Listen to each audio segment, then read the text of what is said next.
Hello Aquarius, Sun, Moon, Rising, and Venus signs. Kamusta kayo? Sana po nasa mabuti kayong kalagayan.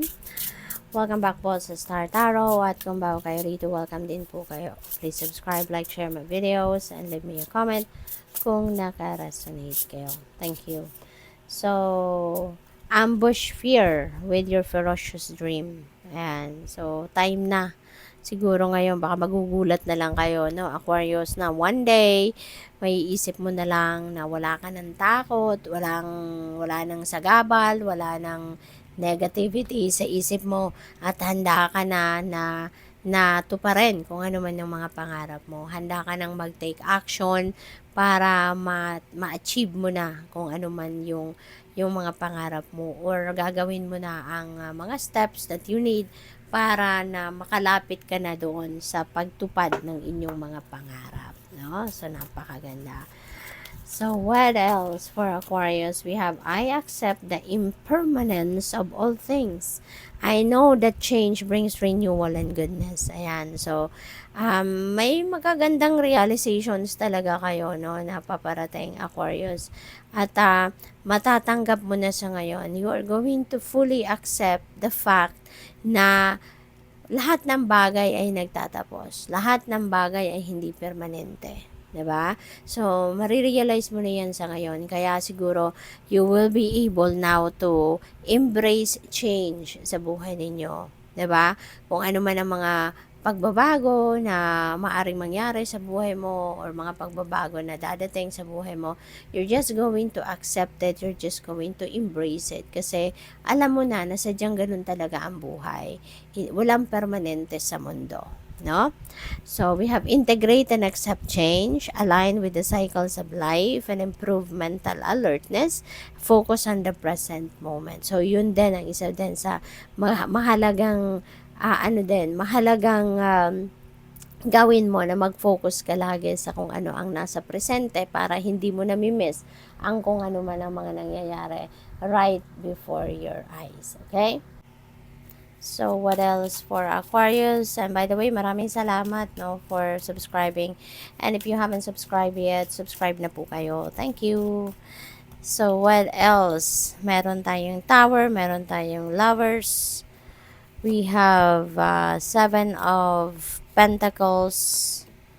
We have Knight of Pentacles. And we have the Page of Wands. Ayan. So, merong mga sorpresang paparating talaga na pagbabago sa buhay ninyo, Aquarius. At gawa ito ng universe. This is not your initiative, no? Kung ano man ang magbabago rito. This is the work of the universe. Hindi mo ito kagustuhan, hindi mo ito plinano. But this change is going to happen because divine timing has come for this to happen, ano? Kasi maaari, no, na matagal na tong kailangan mong baguhin sa buhay mo, pero hindi mo siguro binabago. Kaya eto na, divine timing has come na dapat ito ay mabago na ang inyong sitwasyon. That's why gagawin na ng universe ito para sa iyo, no? Kaya maaring magulat ka, no? This could overwhelm you, maaring magulat ka, but this is the right thing to happen sa ngayon. Kasi, 'di ba, when divine timing comes, talagang by hook or by crook, mangyayari at mangyayari kung ano man ang bagay na dapat mangyari. Kaya, it could be in various areas of life, no, since katabi niya si Lover, so po pwedeng related yan sa relationship, no? Baka you are hanging on to a relationship na hindi na dapat. Maybe, ang iba sa inyo, you're hanging on to someone na hindi na healthy para sa iyo, no? Baka toxic person ito. Ganun ba? So, depende yan sa inyong sitwasyon, ano? But, this is a collective reading, so just take as it resonates, okay? But yeah, for some of you, maybe it's related to your relationships. Ang iba siguro naman sa inyo, baka related ito sa trabaho, sa pamilya, or sa career niyo, you know, baka maaring nandoon, no, yung mga pagbabagong ito. But with the Lovers, no, baka ang iba naman sa inyo dito, baka kayo ay magle-level up na ng inyong commitment with your person. Baka meron na ditong pag-aasawa, pagpapakasal, baka meron na dito magaganap na mga proposal, yung ganon, no?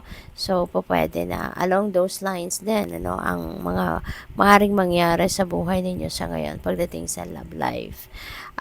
Seven of Pentacles, parang matutuwa siguro kayo sa ngayon na kung ano man yung pinagtsatsagaan ninyong pinagsisikapan ninyong trabaho or career ninyo whatsoever, maybe you are going to be very happy sa ngayon kasi nakikita mo, no, na nagwo-work, 'di ba? Nagwo-work kung ano man yung ginagawa ninyo. Maybe kung ano man yung strategy ninyo, nagwo-work 'yan, kung ano man yung effort na ginagawa ninyo, maybe it's effective. Kaya natutuwa kayo, nakikita ninyo na it's working, di ba? Things are going well, parang ganon. Kaya there is an excitement din dito na hinihintay na ninyo na lumaki na yung mga bunga natin ng tinanim ninyo. Kaya this is exciting. Maybe you're also, waiting for this time, pero you understand na hindi pa to ready for harvest. No? Kaya, at least, no, natutuwa kayo and there is an excitement na nararamdaman kayo rito na kahit papano talagang parang nakikita ninyo na malapit na, no, yung pag-harvest ninyo sa bunga ng inyong mga itinanim. With the Page of Wands, meron ditong news, information na paparating. Meron mga paparating dito na opportunities, no, that you will be excited about, no, na pwedeng maging trabaho ninyo, maging additional source of income ninyo, yung mga ganun ba. Pero kung ano man itong dadating, hindi ka rin naman, although you're excited about it, hindi ka yung basta-bastang mag-jump into it, no. Pagpaplanuhan mo yan, pag-iisipan mo, you are going to be more cautious, no, sa pagte-take action sa ngayon kasi nga marami ka nang natutunan sa buhay, kaya you're also applying that sa ngayon na nagiging mas maingat ka na, nagiging sigurista ka na. So good luck sa'yo, thank you for watching. Love and light, namaste.